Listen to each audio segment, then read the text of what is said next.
જય ખુખારમાં મેલડી માતાજીને યાદ કરવાની જરૂર નથી કેમ તે વાત ઉપર ખુખારમાં મેલડીએ શું પ્રવચન આપ્યું તે આપણે આ વિડીયોમાં જોશું. જય ખુખારમાં મેલડી. હું તો એવું કહું છું તમે મને યાદ ના કરતા.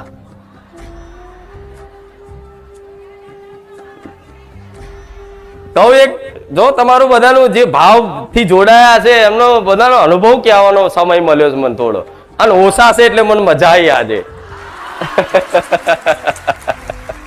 એવું નહીં કે બધા વધારે આવે છે તું કંટાળું છું, ના, પણ આ જે માહોલ બને નહીં બનતો એનું કારણ છે કે અવાજ બખારા કોઈ નવા આવે ઉતાવળ્યા આવે, જાણે કે હા અહીં તો ખોણ છે લૂંટો આગા જાઓ ભાઈ હું આવ્યો છું,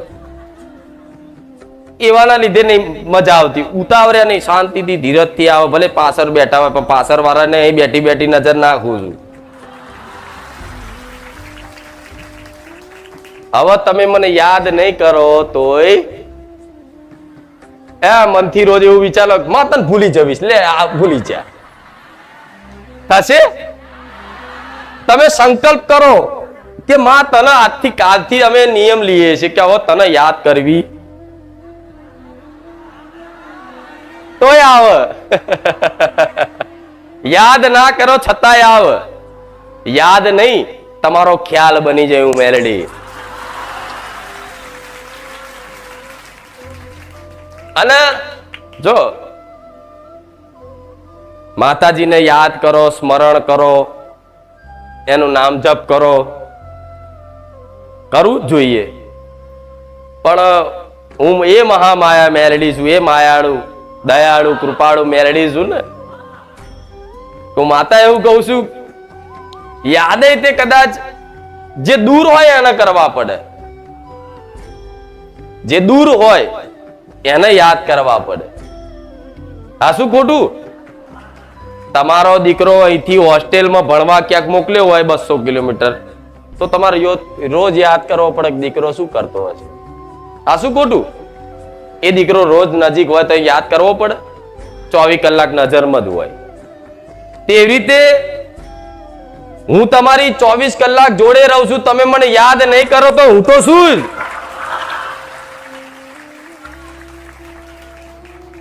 બીજી વસ્તુ, માતાજીને ક્યાં પામવા માટે એની ખૂબ ભક્તિ કરવી પડે, જબરા નિયમો પાલન કરવા પડે, સવારમાં ઉઠીને એની માળાઓ કરવી પડે, 4 વાગે બ્રહ્મ મુહૂર્તમાં ઉઠી જવું પડે, બરોબર છે. શાસ્ત્રીય પદ્ધતિના જે નિયમો છે બરોબર છે, પાલન થાય એટલા કરવા જ જોઈએ. હું તો કહું ભલે 8 વાગે ઉઠીને યાદ કરો તો હું મેરડી રાજી છું. હાથમાં કદાચ મારા નહીં લો, કદાચ મોઢે નોમ હશે, સ્મરણ હશે તો હું મેરડી.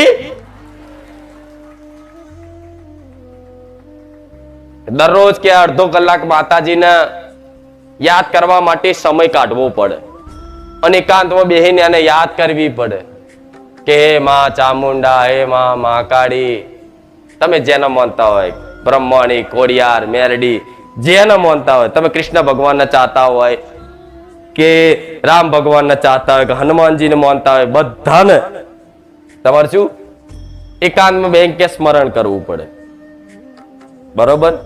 તો હવે માતાજીની કૃપા થઈ ગઈ હોય ને તો હવે તમારે યાદ કરવાની જરૂર પડતી કેમ? આવું કેવું માતાજી? બધા માતાજી તો એવું કે છે તમે મને યાદ કરો તો હું આવીશ. તમે આવું કહો છો કે તમે મને યાદ કરવાની જરૂર નહીં પડતી? શું તમારે તમારો દીકરો હોસ્ટેલમાં હોય, ભણવા મૂક્યો હોય, બરોબર, તો શું એને યાદ કરવા માટે તમારે એકાંતમાં બેહીને આંખો બંધ કરવી પડે કે હું લાય મારા દીકરાને યાદ કરું? આ શું ખોટું? કે લાય હવે મારા દીકરાને યાદ કરવાનો સારો આખો દાડો થઈ ગયો, મારો દીકરો મને યાદ નહીં આવ્યો, લાવો ભાઈ બધા આગા જતા રહો, મને થોડો અડધો કલાક આપો, હું મારા દીકરાનું ચિંતન કરી લો ને એને યાદ કરી લો. એવું કરો છો? નહીં કરતા ને? આપે રૂપિયા દીકરો યાદ આવે છે. કેમ યાદ આવે? એને તમે ચાહો છો, એને પ્રેમ કરો છો, એટલા માટે એને સ્પેશિયલ ટાઈમ કાઢવાનો ના હોય કે લાવો આ ટાઈમે યાદ કરું.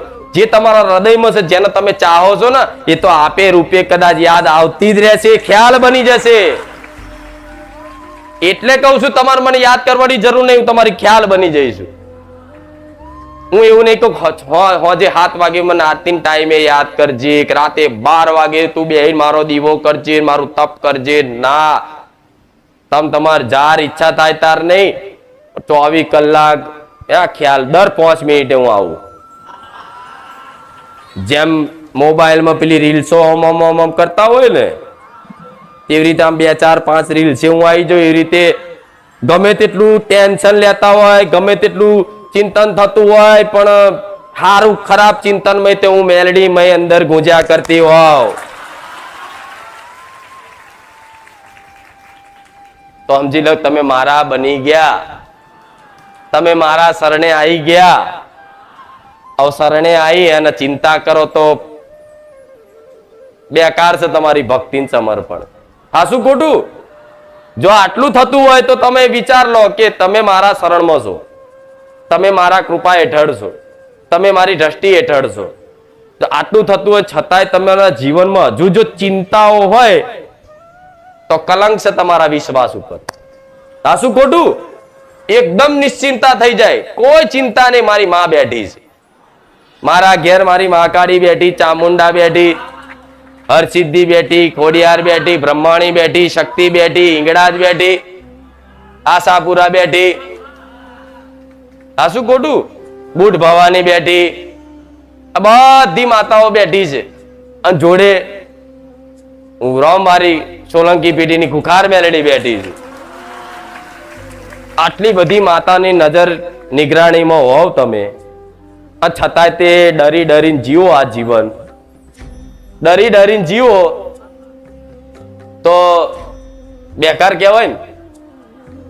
અરે ડર, હું માતા એવું કહીશ કે ડર લાગે ને છતાંય એ ડર લઈ અને તમે જેને ચાહતા હોય ને એની આગળ, ફોટા આગળ, એના દીવા આગળ, એના મઠમાં, એના મંદિરમાં, એની આગળ જઈને ખાલી વધારે કોઈ પણ જોજો અનુભવ તમારે કરવાનો અનુભવ થયો હશે. એવી મુસીબત આવી જાય, એવી આફત આવી જાય કે હારું હવે કોને કહું, હવે ભગવાન માતાજી વગર મારો કોઈ ઉદ્ધાર નહીં. હવે મારી ખુખાર મેલડી મારી લાજ રાખત બરોબર છે, નકર હવે તો એવું થઈ જાય ને એ દાડો શું કરાય ખબર છે? કોઈ પણ તમે દુનિયાના છેડામાં, હું તો કહું એક ફોટો મોબાઈલ પર હોય એની હોમું ખાલી 10 મિનિટ ખાલી એ જોઈ રાખજો કે માં ચિંતા છે પણ લે તને જોઈ રાખું. એ 10 મિનિટનું ચિંતન તમને નિશ્ચિંત કરી દેશે. તમારો મઢ છે, મઢમાં જઈ અને ગમે તેવી આફત મુસીબત હોય પણ શાંતિથી મોબાઈલ મૂકી અને બસ કશું જ નહીં, એમાં કોઈ મંત્રો બોલવાની જરૂર નહીં, કોઈ યાદ કશું જ નહીં, બેહી રહો શાંતિ. ગમે તેટલા વિચાર આવે સારા કે ખરાબ, જો એ બેસો મંદિરમાં એટલે શું થાય એ કહું તમને. તમે એમ ભાવ ભક્તિથી અંદર જાઓ એટલે જો ભૂતકાળનું ચિંતન થાય, ભૂતકાળમાં ઘટનાઓ બનેલી હોય એનું ચિંતન થાય, કોઈક બોલી ગયું હોય એ તમને સ્મરણમાં આવે, કોઈકે અપમાન કર્યું એ સ્મરણમાં આવે, કંઈક તમારા પૈસા હલવાઈ રહ્યા હોય એ સ્મરણમાં આવે, કઈ દુઃખ લાગ્યું હોય એ સ્મરણમાં આવે, કોઈ તમારું ઘરમાં કોઈ મૃત્યુ પામ્યું હોય એની તમને યાદ આવે, સ્મરણ થાય. પછી બીજું ભવિષ્યની ચિંતાઓ થાય કે આગળ મારું શું થશે, આ ચમનું કરીશ, આવું થઈ જશે તો સારું, આમ ના થઈ જાય, પલાણું ના થઈ જાય. આ શું ખોટું? આવો કંઈક નો કંઈક ડર જીવનમાં હોય છે. અને માતાજીને આગળ જાઓ એટલે બધું એ જ ચાલુ રહે. એ આવે ને તો એ વિચારને તમારે પકડવાના. એ આવે છે રીલ ચેવી આવે ને જાય ચેવી આમ આવી, તમારે જે જોવું હોય એને જોવો, બીજું બધું. આ શું ખોટું? આ દાખલો મોબાઈલ એટલે આલો છો કે આનો સારો અનુભવ છે તમને. આ શું ખોટું? પહેલા આજથી 50 વર્ષ પહેલા મારે કંઈક બીજો અનુભવ આલવો પડે, દાખલો આલવો પડે, પણ અત્યારે આ બધો વધારે અનુભવ, સૌથી વધારે તમે ટાઈમ આલો છો તમારા મોબાઈલ મારા કરતા વધારે. આમ ત્યાં ઉસેંગા નેચે રાખવો છો એટલે એનો અનુભવ છે તમને. આમ જોતા હોય તમને એવું લાગે કે ભાઈ નહીં જોતા, જવા દો. એવી રીતે વિચારો છે. તમે કોઈ પણ માતાજીના મંદિરમાં ધામમાં જાઓ અને 10 મિનિટ બેહો તો બધું અંદર તો યુદ્ધ થાય, નેગેટિવ પોઝિટિવ નું યુદ્ધ થાય. તમને એવું થાય સારું શું કરું, બેચેની થાય, બેચેની થાય એટલે તમે કે જવા દો મારું કામ નહીં ભક્તિ કરવાનું. ના, એ આવો ગમે તેટલું થાય, બેચેની થાય, ગમે એ વિચાર, એ રીલ્સને તમારે પકડવાની જ નહીં. બસ એને જોઈ રાખો. ગમે તેવી પરિસ્થિતિ હું જાણું છું, હદ ઊંધીનું નેગેટિવ ચિંતન થાય, હદ ઊંધીનું, એટલે તમને બધાને ખબર છે. તોય છતાંય તે બસ એક નિશ્ચિંત થઈ જાઓ કે મારો ને તારો સંબંધ તો મારી આત્માનો છે. મારી આત્માનો ને એક તારો સંબંધ છે, અને આત્માનો અને પરમાત્માનો જ એક નિત્ય સંબંધ છે. કે છે ને આત્મા અને પરમાત્મા, તો દેવી શક્તિ એ પરમાત્મા એક તત્વ છે. માતાજી કે ભગવાન જેને માનતા હોય કે મારો અને તમારો એક આત્મીય સંબંધ છે, આત્મીય પ્રેમ છે, આત્માનો સંબંધ છે. મારા મન ગમે તેટલા વિચારો આવા હારા ખોટા એ મારે લેવા દેવા નહીં. મને તને હોપ્યું, આ તને હોપ્યું.